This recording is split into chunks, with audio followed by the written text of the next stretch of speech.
Hi, welcome to another Sandwich Chamber Spotlight. My name is Jay Patikas. I'm the Executive Director of the Sandwich Chamber. Today we are here with Janine Camera, who is the Executive Director of the Sandwich Montessori School, 284 Cotuit Road, correct? That's right. Great.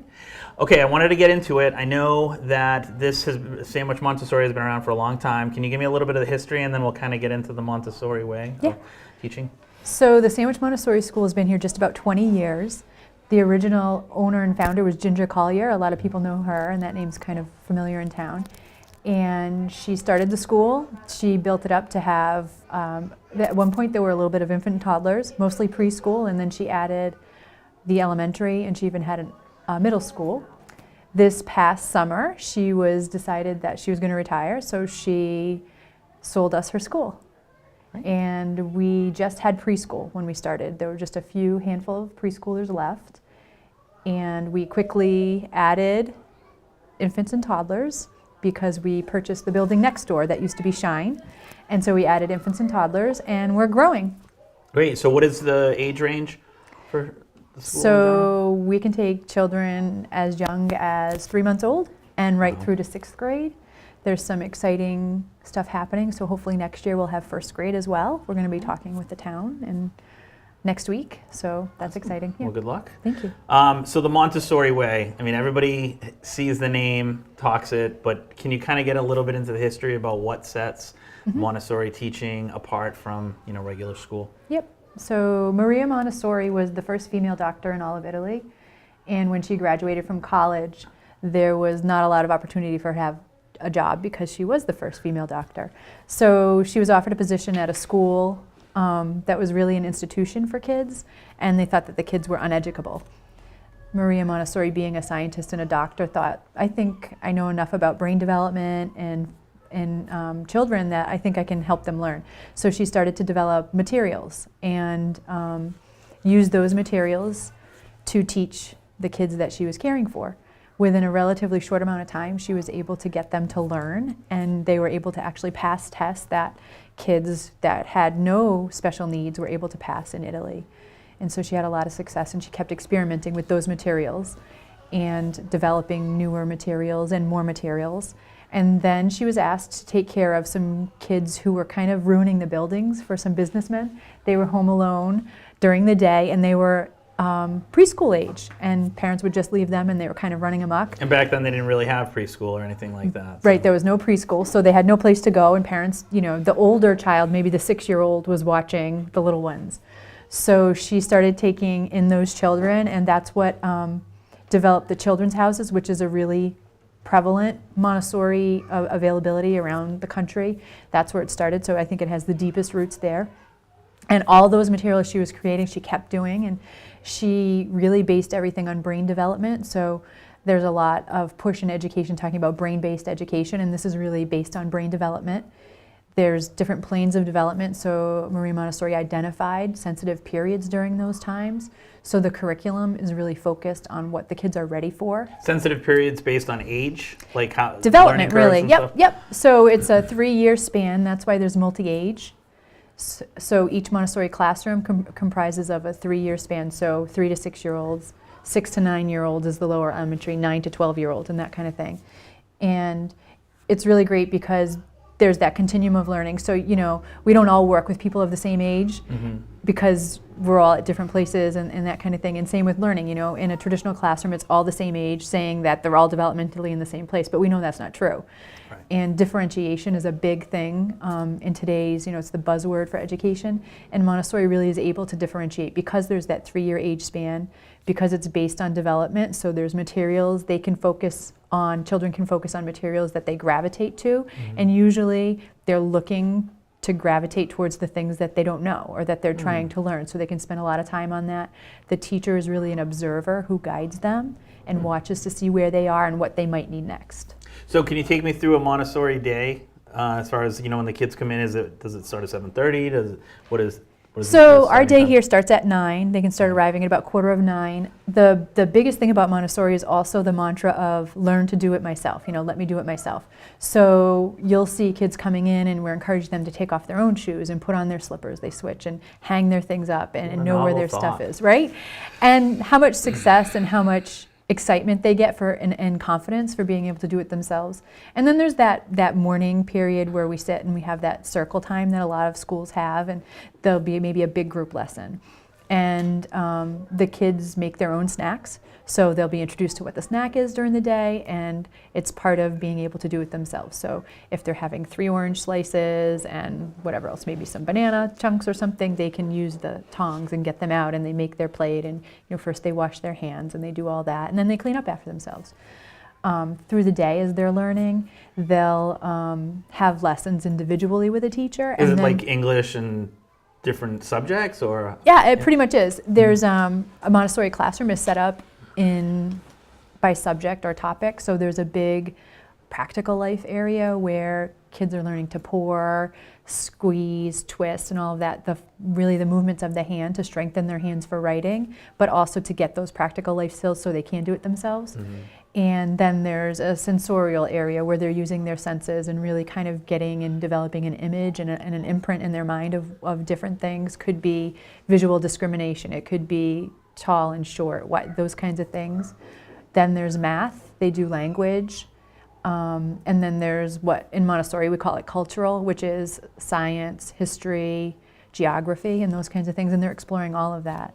Now, they tested on that stuff too, or is there's really no testing in Montessori, so especially at the preschool level, it's really mastery. So they keep working on it until they can do it themselves, and when they can do it themselves, then they've mastered whatever that is. And it starts right from like they learn the names, the sounds of a letter rather than the name. So they know that S is A, at. So when they're looking at letters together, they just kind of saying, oh, it's at. And all of a sudden they're saying, wait, sat, and they're reading, and they're doing that kind of thing. It sounds like you're teaching the kids to be independent at a time I see as not. Like the parents are dropping the ball, I feel, on teaching their kids to be independent. I think now, even this generation now, needs more coddling than ever, and I always found that to be unfortunate. That the kids are, don't know how to tie their shoe till they're 6 or 7, and back in the day we were younger than that. I think we've had a lot of discussion about that in Montessori, and I was at a conference recently, and they were talking about freedoms for children and how many years ago, at the great grandparent level, they were allowed to go to the fishing hole 6 miles away, and they'd come back later, and they would be 6 or 7 years old. And now, we're just for safety reasons, our kids' span is like the end of the driveway now. Maybe it was the neighborhood a few years ago, and I know when I grew up it was the neighborhood, and it was like come home at a certain time, you had to be able to hear your parents' voice. So I think that's part of parents, are kind of keeping everyone much closer. So I think Montessori is great to foster some more of that independence and to build on what they can do. And it's great that parents are saying like, well, what else can they do? And they're amazed, like, oh, they do that here? And then they start doing it at home. They love to clean, like that's they love to use, they love to sweep, and they wash the tables. You know what I mean? It's that feeling of they build confidence, they're excited about what they're doing. And I find that my own children started Montessori when they were 2 years and 9 months, and they're turning 11 and 13 this year, and they're still in Montessori. And I feel like their confidence and their desire to learn is so much different than their peers who didn't get Montessori. That's great. I know, like lots of kids love to learn, but they're out seeking and they're looking for deeper answers, and they can do that. They're totally independent with those things. And confidence is so huge. Yeah. And you just don't see enough of it, I don't think. Yeah, because they can have so many successes. Like my daughter had trouble with some reading, but she wasn't held back because of that. She could do everything else and work really hard on her reading and get great at it. So there was no stigma like, oh, there's something that she can't do and everybody else can do it. So she was moving at her own pace. She was learning everything that she could learn, and she had great successes and all kinds of things, and now she's just able to just move herself forward with whatever she needs. Neat. Now, what is it like being a teacher at a Montessori school? It must be actually extra special to see the kids I think mature. One of the great things is you have them for 3 years, so you get to see them grow and mature and learn, and it's always changing. So I taught upper elementary for 15 years, and my husband would say, like, why do you keep taking stuff home to do? You should know how to do this already. But every year the kids change. So you have them for 3 years, but a group will leave and a new group will come in. So it's a different group dynamic every year. It's different interests. So really we have the opportunity to teach them through what's interesting to them. So to like hook them and get them interested and excited about a topic because they might, maybe reading because they like to learn about cars, or, drawing, or that kind of thing, tying in some science and integrating it all together. That's neat.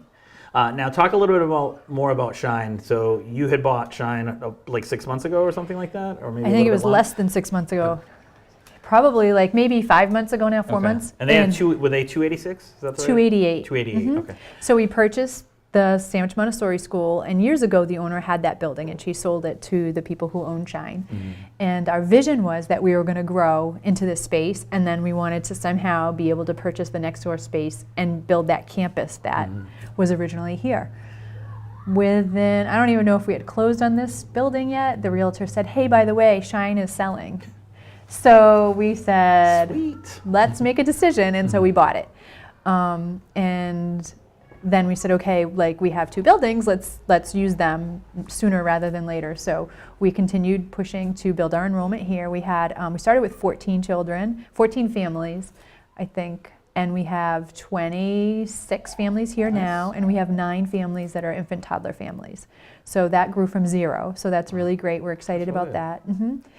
And like I said, we're looking forward to the lower elementary this year. Now you have room to grow in all the classes right now, so you're still accepting applications. Is it like a regular application process? How does that work? Yeah, so I guess it just depends on each level. We're constantly enrolling the infant toddler when we have space.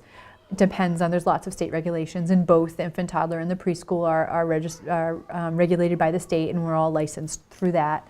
And we have a great licensor who totally supports Montessori and understands what we're doing, so she supports us, And with the preschool, it depends on space. Our space is getting more limited for preschool. We are opening another room, but it still only gives us 10 more spaces. So we're definitely going to be full, hopefully this year, and next year we'll definitely be full, so if people are interested. Yeah, it's a convenient spot, right off of Couture Road. So. Yeah, and it's beautiful. I mean, the landscaping we have, it's the wooded lot, and we have giant spaces to play in both houses, so it's great. And when does the day end? The preschoolers end at 3. We do have before and after for the preschool, and then the infant toddler is a longer day. They start at 7:45 and they go until 5:30, I believe. Wow, that's a long school day. Yeah. That's So cool. so there's some before and after in there, just like it would be built in here. Parents can take advantage and do that as a long day here as well.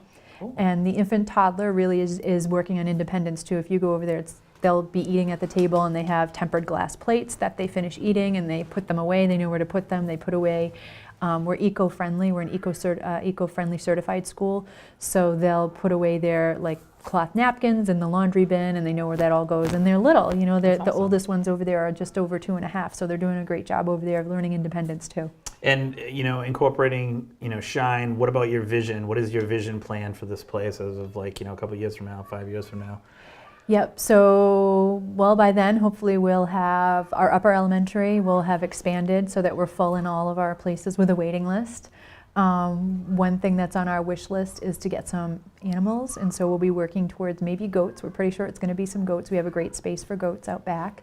And we want to make our playground into a more outdoor nature classroom outside. So the first thing we're looking to do is add a mud kitchen, I think. A mud kitchen. Yeah. Nice. Now the upper class, would that go to 12, or on this high does campus that go? we could keep up to 8th grade. Up to 8th grade. Okay. So we have space in our plan for up to 8th grade.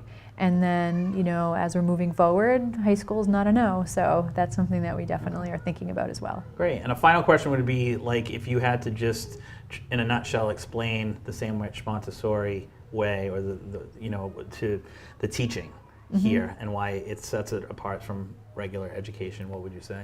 I think we really truly believe in following the child. Mind, body, and spirit is really important, that whole child approach.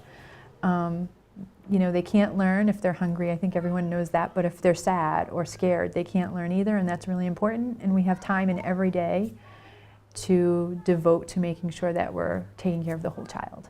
That's right. Yeah. Well, thank you very much. It's kind of cool hearing the kids in the background too, Yeah. having a good time. Yep. So. They're very excited you're here. Well, thanks for having us. We appreciate it very much. Again, we are here at Sandwich Montessori School, 284 Couture Road. Have a great day. Thank you. Thank you.